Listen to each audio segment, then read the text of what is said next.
अब जो अपन Laplace transform में इम्पॉर्टेंट टॉपिक पढ़ रहे हैं वो है application of Laplace transform. Application of Laplace transform, उसमें क्या करना है अपन को, जितने भी डिफरेंशियल इक्वेशन है उस पर अगर लाप्लास ट्रांसफॉर्म अपन यूज़ करते हैं, है ना, तो वो क्या हो जाता है, अलजेब्रिक इक्वेशन पे चेंज हो जाता है। ठीक है, जैसे कि अपन सिंपल इस फॉर्मूले को यूज़ कर रहे हैं एप्लीकेशन ऑफ लाप्लास ट्रांसफॉर्म के लिए। अगर मैंने quadratic equation second order differential equation का फॉर्म लिया, तो हमको क्या करना है, D square Y upon D X square plus a1 dy by D X plus a2 y equal to X का इक्वेशन फॉर्म है। तो सबसे पहले इस पे लाप्लास ट्रांसफॉर्म यूज़ करना है। Laplace transform of first derivative का फॉर्मूला होता है S F bar S minus F zero. Laplace transform of second derivative का फॉर्मूला होता है S square F bar S minus S F zero minus F dash zero. Laplace transform of second derivative का formula होता है S cube F bar S minus S square F zero minus S F dash zero minus F double dash zero.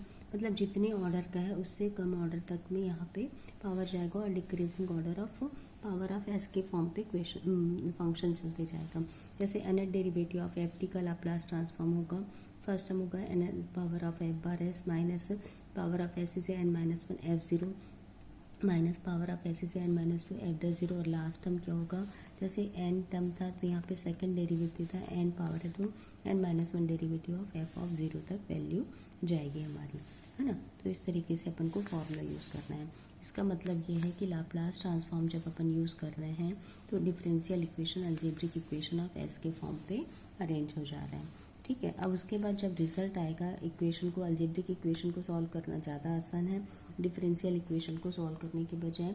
तो जब equation का answer आ जाएगा तो अपन क्या करेंगे, उसमें लाप्लास इन्वर्स यूज़ करेंगे और आंसर को लेके आएंगे। जैसे हमारे पास एक सिंपल सा क्वेश्चन है एग्जाम्पल के लिए कि D Y by D T plus Y equal to cos two T. इसको सॉल्व तो खैर अपन सिंपल तरीके से भी कर सकते हैं, ईजी है, इसमें कोई टफ नहीं है। लेकिन फिर भी अगर मैं इसमें लाप्लास ट्रांसफॉर्म से सॉल्व करूं तो किस तरीके से सॉल्व होता है ये देखना। यहाँ पे इनिशियल कंडीशन भी दी हुई है कि वाई जीरो की वैल्यू क्या होगी, 1, है ना। तो फर्स्ट जो डिफरेंशियल फर्स्ट इक्वेशन है उस पे लाप्लास ट्रांसफॉर्म अप्लाई कर रहे हैं अपन। We taking Laplace transform in equation first, then Laplace transform of D Y by D T plus Laplace transform of Y equal to Laplace transform of cos two T. अब Laplace transform of D Y by D two मतलब first derivative का formula use करेंगे, तो ये be right here S Y bar S minus Y zero plus Laplace transform of Y को लिखेंगे Y bar S equal to Laplace transform of cos two T को लिखेंगे S upon S square plus 4 के form पे। तो अब इस equation को अरेंज कर लिए, वाई जीरो की वैल्यू क्या 1, तो वाई जीरो की वैल्यू हमने पुट कर दी वाई बार एस को कॉमन ले लिया, तो यहाँ पे टर्म बचेगा हमारे पास एस प्लस 1 का फॉर्म और इस माइनस 1 को उधर ट्रांसफर कर दिया तो S upon S square plus 4 plus 1 का फॉर्म बचा। अब इस पे देखना कि वाई बार एस को अपन लिख सकते हैं S upon S square plus 4 upon s plus 1 plus 1 upon s plus 1। अब क्या करना है ये देखो, अब यहाँ पे अपन पहुँच गए, इस पोर्शन पे पहुँच गए कि अपन को अलजेब्रिक इक्वेशन ऑफ एस का फॉर्म मिल गया।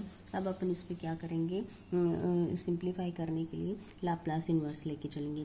लाप्लास इन्वर्स के लिए वही दो तरीके हैं, एक पार्शियल फ्रैक्शन और दूसरा कन्वोल्यूशन थ्योरम।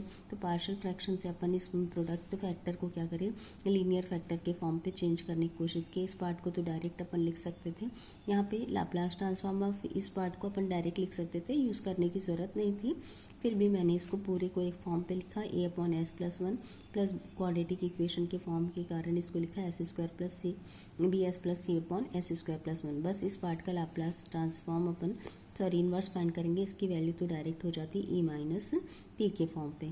ठीक है, तो अपन इसको सॉल्व करते जाते हैं। Laplace inverse of a upon s plus 1 partial fraction लेके चलेंगे, a s square plus 4 into plus b s square plus b s plus c s plus 1 हो जाएगा। इक्वेट करेंगे दोनों साइड पे, कोफिशिएंट ऑफ एस को एस स्क्वायर का coefficient 0, then a plus b equal to 0, a b plus c का coefficient 1 तो b plus c equal to 1, 4a plus c का coefficient 0, then 0, a plus b equal to 0, b plus c equal to 0। अगर दोनों को minus करते हैं तो a minus c equal to -1 मिलेगा। 4a plus c equal to 0, then plus करेंगे तो अपन 5a equal to -1, then a equal to -1/4 -1/5, b equal to minus है, then b equal to 1/5, a equal to 1 minus 1 plus c, then value of c से 4/5। अब इन सारी value को कहाँ put कर दिए, इस पोर्शन पे पुट कर दिए। तो इस पोर्शन के लिए अपन को लाप्लास इन्वर्स के फॉर्म पे जाएंगे अगर, तो हमारे पास वैल्यू होगी 1/5 1/s+1 plus s/5 s² plus 4 plus 4/5 s² plus 4 plus हमारे क्वेश्चन पे यहाँ पे एक टर्म और है 1/s+1, उसको भी अपन ने लिख लिया। अब 1/s+1 और 1 माइनस कर लेंगे तो 1 माइनस 1/5 क्या हो जाएगा 4/5 4/5 1/s+1 plus s/5 s² plus 4 plus 4/5 s² plus 4। इस तरीके से लाप्लास इन्वर्स लेंगे। 4/5 कॉमन निकल गया, Laplace inverse of 1/s+1 e minus T होता है। Laplace inverse of s/s² plus 4 cos 2t होता है। Laplace inverse of 1/s² plus 4 1/sin 2t/2 होता है। तो इस फॉर्मूले पे अपन लिख लिए, सिंप्लीफाई करेंगे तो अपन को आंसर मिल जाएगा। ठीक है, ये लीनियर इक्वेशन था। अब सेकेंड डिग्री डिफरेंशियल इक्वेशन को देखना, d² plus Y equal to 18t लिखा हुआ है। अब इस पे लाप्लास ट्रांसफॉर्म के लिए दो कंडीशन दी हुई, y0 इक्वल टू और y π/2 इक्वल टू।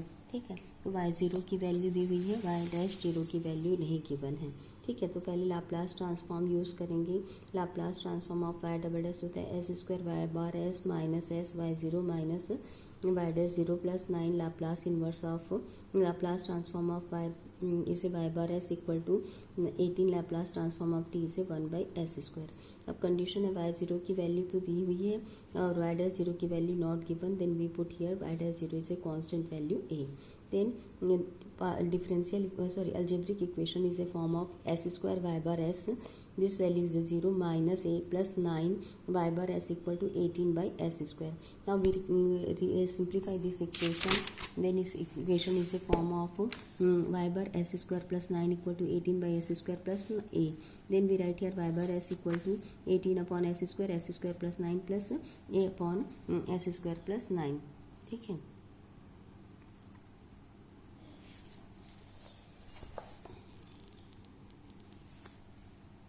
तो यहाँ पे क्या कर सकते हैं, सेकंड जो पार्ट है a/s² प्लस 9 डायरेक्ट सॉल्व हो सकता है, और इसको अपन ने क्या किया डबल 1/s² है, डबल इंटीग्रेशन का फॉर्मूला सॉल्व कर सकते हैं, या फिर डायरेक्ट अपन पार्शियल फ्रैक्शन से भी इसको सॉल्व कर सकते थे। अगर डबल इंटीग्रेशन से सॉल्व करना है तो 1/s² की प्रॉपर्टी क्या होती है 0 to t 1/s² plus 9 dt करके अपन सॉल्व कर सकते हैं। ठीक है, ये sin 3t का फॉर्मूला हुआ। sin 3t को अपन फर्स्ट टाइम इंटीग्रेट किए, माइनस cos 3t/t हो गया 3 हो गया, फिर इसको लिमिट पुट किया, फिर इसको इंटीग्रेट किया तो अपन को ये आंसर फॉर्म पे वैल्यू मिल जा रही है। ठीक है, अब अपन के पास Laplace inverse of 9 a/s² plus 9 a/3 sin 3t है। अब ये सारी वैल्यू को इस इक्वेशन पे पुट कर दिए लाप्लास इन्वर्स के फॉर्मेट पे, तो ये इक्वेशन फॉर्म मिला। अब इसको सिंप्लीफाई करना है अपन को, कब जब y की वैल्यू π/2 है तो वैल्यू ऑफ t से π/2 sin 3π/2 क्या होता है अपन के पास -1 तो प्लस 1/3 प्लस t से π/2 sin 3π/2 होता है -1 तो -9/3 है ना। वैल्यू को सिंप्लीफाई करेंगे तो वैल्यू ऑफ a मिलेगा अपन को 3π - 1। तो ये इस तरीके से क्वेश्चन हमारा सॉल्व हो जाएगा। Thank you very much.